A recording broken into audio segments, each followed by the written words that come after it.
El 2 de febrero de 1959, un grupo de estudiantes del Instituto Politécnico de los Urales, junto con el guía, acamparon en la ladera oriental de la montaña conocida como la Montaña de la Muerte, sin saber que no volverían a casa con vida y que su caso pasaría a ser hasta el día de hoy uno de los casos sin resolver más extraños de la historia.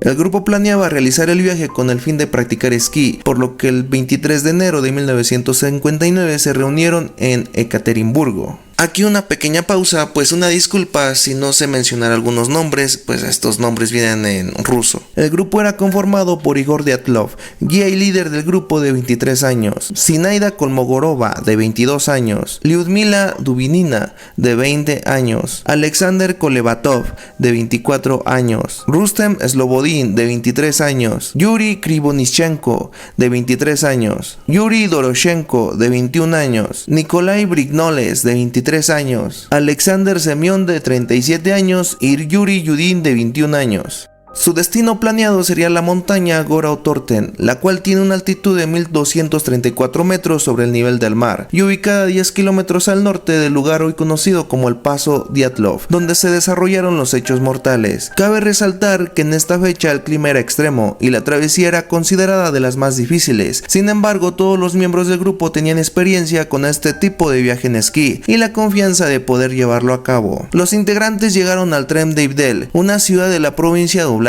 el 25 de enero. De ahí partieron en un camión que se ofreció a llevarlos hasta Vishay, el último asentamiento habitado al norte. El 27 de enero comenzaron su marcha, sin embargo al día siguiente uno de los miembros, Yuri Yudin, dejó el grupo debido a una lesión en la espalda, lo que le salvaría la vida. El 31 de enero el grupo llegó al borde de una zona de tierras altas y comenzó a prepararse para la escalada. En un valle silvestre se abastecieron de alimentos y equipo que utilizarían más adelante para el viaje de regreso. Al día siguiente, 1 de febrero, los excursionistas comenzaron a moverse a través del paso. Todo indica que al parecer tenían previsto cruzar el paso y llegar al campamento situado en el lado opuesto para la noche siguiente. Debido al empeoramiento de las condiciones atmosféricas por el temporal de nieve y la consiguiente disminución de visibilidad, se desorientaron y se desviaron varios grados al oeste, hacia la parte superior de la montaña. El 11 de febrero, el equipo de Dyatlov tendría que haber llegado a Vishay, desde donde enviarían telegramas a sus familiares anunciando que se encontraban con bien, cosa que nunca sucedió. Al pasar más de una semana sin recibir noticias del grupo, familiares y amigos comenzaron a exigir al Instituto Politécnico Ural la búsqueda y rescate del equipo desaparecido, involucrándose también autoridades civiles y militares en la búsqueda. Se enviaron aviones y helicópteros a la zona. El 25 de febrero, uno de los pilotos observó algo extraño en una de las laderas. Al día siguiente, el grupo de búsqueda en tierra se abrió paso hasta el campamento abandonado en la ladera oriental de la montaña. La tienda de campaña se encontraba vacía, muy dañada, con una cantidad de huellas hechas por al menos 8 personas diferentes que habrían estado alrededor de la tienda devastada. Se encontró que la tienda estaba rasgada por el medio y cubierta por la nieve. Las pertenencias del grupo y los zapatos habían quedado esparcidos en la zona. Tiempo después se descubrió que el corte de la casa había sido realizado de adentro hacia afuera, como si sus ocupantes hubieran querido escapar desesperadamente de algo que estaba en el interior de la tienda o simplemente salieron a toda prisa por algo que se acercaba. Las fotografías tomadas por algunos miembros de la expedición mostraban que se habían establecido en el campamento el 2 de febrero, aproximadamente a las 17 horas, con el fin de salir de las inclemencias del tiempo. Los investigadores llegaron a la conclusión de que alrededor de las 19 horas el equipo comió y poco rato después los miembros se establecieron para pasar la noche. La temperatura en la ladera era de menos 15 grados centígrados, lo que hacía a los investigadores preguntarse por qué los miembros del equipo se encontraban en estado de desnudez. Aparte de este detalle, los investigadores coincidieron en que hasta ese momento todo era relativamente normal. Los forenses estimaron que los acontecimientos que condujeron a la muerte de los miembros del equipo tuvieron que ocurrir entre las 21 horas y media y las 23 horas y media, basado esto en especulaciones por los alimentos no digeridos encontrados en los estómagos de las víctimas. Las pistas encontradas a lo largo de la investigación fueron de pies descalzos, calzados o con un solo zapato. Aproximadamente a 450 grados de la tienda había restos de una fogata bajo un pino, y al lado de las cenizas estaban los cuerpos congelados de dos integrantes del equipo, Doroshenko y Krivonichenko, y aunque los cuerpos estaban al lado de la fogata, se encontraban desnudos y descalzos con solo su ropa interior. El pino donde estaba la fogata tenía algunas ramas rotas hasta una altura de casi 4 metros, con rastros de piel incrustadas en la corteza del pino. Los forenses determinaron que ambos montañistas intentaron frenéticamente subir al árbol, dejando sus manos destrozadas y convertidas en carne pulposa. Pero, ¿qué intentaban hacer al subir a este árbol? ¿De quién intentaban huir? ¿Acaso era una especie de bestia? No lo sabremos, pero nunca se encontraron huellas evidentes de algún animal. Además, ¿en qué momento estos dos hombres pudieron hacer una fogata y morir de frío, pero sin lesión alguna de un animal? El cadáver de Dyatlov fue encontrado a 270 metros de distancia de los otros cuerpos, un poco más cerca del campamento. Se encontró tirado sobre su espalda, con una mano aferrada a una rama de un árbol de abedul y con la otra parecía que se protegía la cabeza de algo desconocido. El cuerpo de Zinaida Kolmogorova estaba tumbado en posición lateral y mostraba evidencias de congelación y abrasiones en la cara y manos. Asimismo presentaba rastros de sangre, aunque nunca se reveló si era propio o pertenecía a alguien más, ya que no tenía evidencias de haber luchado antes de morir. Aún más cerca de la tienda se encontró el cuerpo de Rustem Slobodin, tirado boca abajo, medio enterrado por la nieve, con abrasiones en la cara y entumecimiento en la región frontal. Su cráneo presentaba una fractura, sin embargo, los forenses determinaron que la causa más probable de muerte fue la hipotermia. Los tres estaban tratando de regresar al campamento cuando la muerte los sorprendió. Sin embargo, a diferencia de los dos primeros, los fallecidos de este grupo estaban mejor vestidos, pero igualmente descalzos. Los cuerpos de los demás integrantes no fueron encontrados al momento. Tuvo que pasar el invierno para que con la llegada de la primavera la nieve se derritiera y fueran descubiertos al fin. Situados en el arroyo de un barranco a unos 68 metros de donde se encontró Doroshenko y Krivonichenko y cerca del refugio improvisado, los 4 esquiadores restantes fueron descubiertos enterrados a 3 metros debajo de la nieve y el hielo. Todos tenían al parecer brutales heridas internas. Lyudmila Dubinina fue localizada de rodillas apoyando el pecho en una roca y con la cabeza hacia atrás. El agua corría por su cara, las cuencas de los ojos estaban vacías y la lengua ausente. Semyon Solaritov fue encontrado en el barranco también con las cuencas vacías. Alexander y Nikolai Brignoles se encontraron juntos abrazando uno a la espalda del otro. A diferencia de sus compañeros, estas víctimas estaban completamente vestidas. Al igual que en el caso de Slobodin, el cráneo de Brignoles mostraba señales de haber sido golpeado por un objeto pesado. Alexander Kolevatov y Dubinina Lyudmila habían sido golpeados hasta romperles varias costillas y con daños internos masivos. Lo extraño es que no había indicios de lo que podría haber causado estos traumas severos. E incluso más extraño, los cuerpos no mostraban signos de algún daño de los tejidos blandos o simplemente moretones. En la autopsia se determinó que la fuerza con la que los cadáveres fueron golpeados superaba a lo que puede ejercer un ser humano, afirmándose que los daños eran igual que al efecto de un accidente en auto.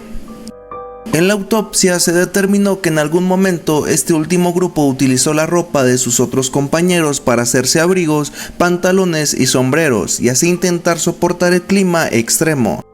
En los funerales, algunos familiares afirmaron que la piel de alguno de los miembros fallecidos presentaba una coloración naranja y que sus pelos tenían un tono opaco de color gris. Otro dato era en que algunas de las prendas de vestir que se encontraron en los cuerpos tenían emisiones superiores a los niveles normales de radiación, o sea que las prendas estaban radioactivas. Lo más inquietante seguía hasta el momento en pie, porque salieron corriendo de la casa con ropa inadecuada, casi desnudos y en medio de la nevada con temperaturas por debajo de los 0 grados. En un intento por aclarar lo sucedido, se reconstruyeron los acontecimientos con la ayuda de las revistas y los rollos de película descubiertos en el lugar. La primera interrogante era, ¿por qué el equipo optó por acampar en una cara de la montaña totalmente descubierta cuando había un desvío a menos de 1,5 kilómetros que les habría permitido protegerse de elementos hostiles? En este sentido, Yudin, el único miembro que sobrevivió, mencionó lo siguiente: Dyatlov probablemente no quería perder la distancia que habían cubierto.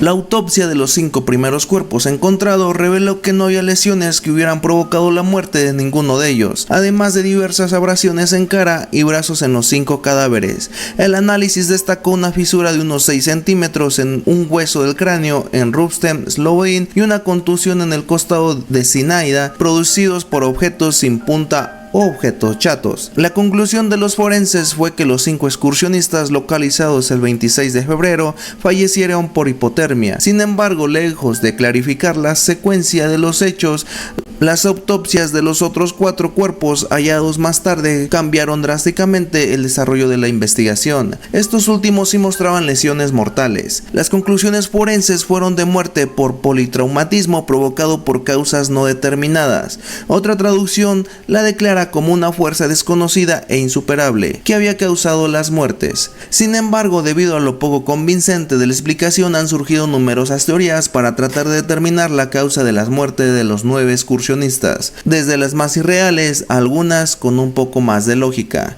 Los Mansi. Algunas personas señalaron que el grupo ingresó al territorio de la tribu de los Mansi, quienes enfurecidos por la intrusión obligaron a los miembros a salir corriendo de la zona. Se dice que en la huida los gritos de Dubinina llegaron a molestar a uno de los Mansi, que la tiró al suelo, le rompió las costillas y le quitó la lengua para evitar que chillara. Aunque según los investigadores militares, los golpes observados en los cadáveres no los pudo haber hecho un ser humano.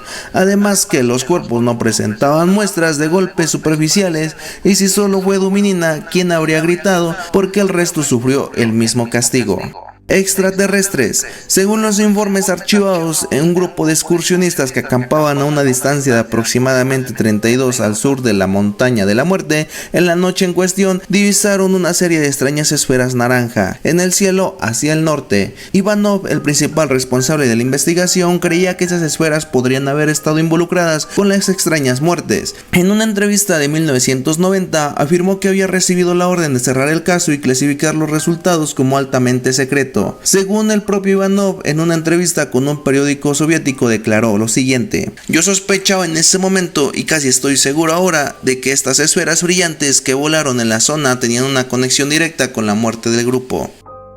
Asimismo, se cree que existe una relación sobre la interacción extraterrestre vinculada con las luces y la piel de color naranja y pelo gris que tenían algunas víctimas, además de la ropa contaminada con alto nivel de radiación. Sin embargo, igual quedan cabos sueltos, pues ¿qué habría causado la desesperación de querer subir a los pinos? Y el por qué habrían quedado separados por grupos, unos con y otros sin ropa. El experimento militar. Esta teoría supone que el gobierno soviético se encontraba realizando una prueba altamente clasificada de un arma desconocida en las laderas solitarias del Monte de la Muerte, y que ya sea intencionalmente o por accidente, el equipo fue víctima en esta arma, la cual se pudo basar en algo relacionado con aparatos de infrasonido. Esta teoría también puede incluir el lanzamiento de diversos cohetes secretos, una prueba de armas con radiación o el uso de minas lanzadas por paracaídas. En febrero de 2008, en una conferencia integrada por la Universidad Técnica Estatal de los Urales y la Fundación Dyatlov, 6 miembros sobrevivientes del grupo de rescate, así como 31 técnicos expertos reunidos en Ekaterimburgo, Rusia, analizaron las pruebas y determinaron que sus muertes fueron probablemente el resultado no intencionado de una prueba militar secreta. Sin embargo, muchas personas no están de acuerdo con esta conclusión. Suena una conclusión forzada por el simple hecho de querer cerrar el caso, pues queda en una teoría debido a la dificultad e imposibilidad de poder comprobar los hechos. El Yeti de Siberia. Hay quienes propusieron que el equipo fue víctima de la bestia salvaje de Siberia, conocida por los lugareños como Alma. Muchos han afirmado que el rugido aterrador de la bestia podría haber sido una de las razones del pánico. Los dos principales fundamentos de esa teoría son las heridas de impacto aparentemente inexplicables que se encontraron en los cráneos y los torsos de algunos cadáveres, y un trozo de papel que supuestamente fue descubierto cerca del campamento que decía: "A partir de ahora sabemos que hay muñecos de nieve". Lo que no cuadra en esta teoría es, entre otras cosas, que nunca se encontraron huellas de animal alguno, excepto de los integrantes del equipo, y de nueva cuenta la falta de moretones o alguna señal de que los integrantes hayan sufrido golpes en la parte externa del cuerpo. Una avalancha. Se ha sugerido que una avalancha fue la causante de la muerte de los excursionistas. Esta hipótesis es basada en los datos meteorológicos que indican que la temperatura cayó desde los -11 grados hasta los -25 grados centígrados. Sin embargo, las evidencias físicas de la zona no apuntan a esta posibilidad. Desnudo paradójico. De acuerdo a diversos estudios, en casos de hipotermia, el frío puede conducir a un sesgo cognitivo de tal forma que el afectado puede desvestirse por una falsa sensación de calor extremo. También observado en personas que sufren de mal de altura con un grado de edema cerebral. Este trastorno ha sido bautizado como desnudo paradójico. De acuerdo a un artículo de International Science Times, los miembros de la expedición pudieron sufrir ese trastorno. Sin embargo, esto solamente explica el por qué se encontraban desnudos, algunos de ellos, pero las demás pruebas no quedan explicadas con esta teoría. Operaciones secretas de la KGB. El autor Alexei Rikitin, en su libro Dyatlov Pass, argumenta que algunos integrantes del grupo pudieron ser empleados de la KGB, pero en realidad ser dobles agentes con una misión de llevar muestras radiactivas y fotografías a unos espías de la agencia secreta estadounidense de CIA. Algo podría haber salido mal y el resultado fue la muerte de todo el grupo. Añaden más confusión ciertos testimonios que afirman que recogieron más de 9 cuerpos. Sin embargo, estos testimonios no son tenidos en cuenta por la mayoría de seguidores del caso. El infrasonido es una teoría popularizada por Donny Eicher en su libro Dead Mountain, publicado en el año 2013. De acuerdo a lo sugerido por el autor, en el paso se puede generar una calle de vórtices de von Karman, que pudo producir un sonido inaudible por el oído humano, pero con la capacidad de producir ataques de pánico entre los miembros de la expedición. Pero igual carece de evidencias para poder dar respuesta a las demás pistas, como la radiación, la piel naranja y pelo gris de algunos de ellos. El caso se cerró oficialmente tras el entierro de los excursionistas. El nombre de este paso, ahora y en honor al guía de este grupo, se conoce como el Paso Dyatlov, el cual perteneció cerrado durante más de 3 años por las autoridades soviéticas. Yuri Yudin, el único sobreviviente de la expedición, declaró tiempo después: "Si yo tuviera la oportunidad de hacerle a Dios una sola pregunta, sería ¿qué pasó realmente con mis amigos esa noche?". Así que, mi querida audiencia, espero que les haya gustado este caso que les vine a platicar en este video. Espero que se suscriban y dejen un like al video y puedan apoyarme para seguir subiendo más contenido. Nos vemos en la siguiente.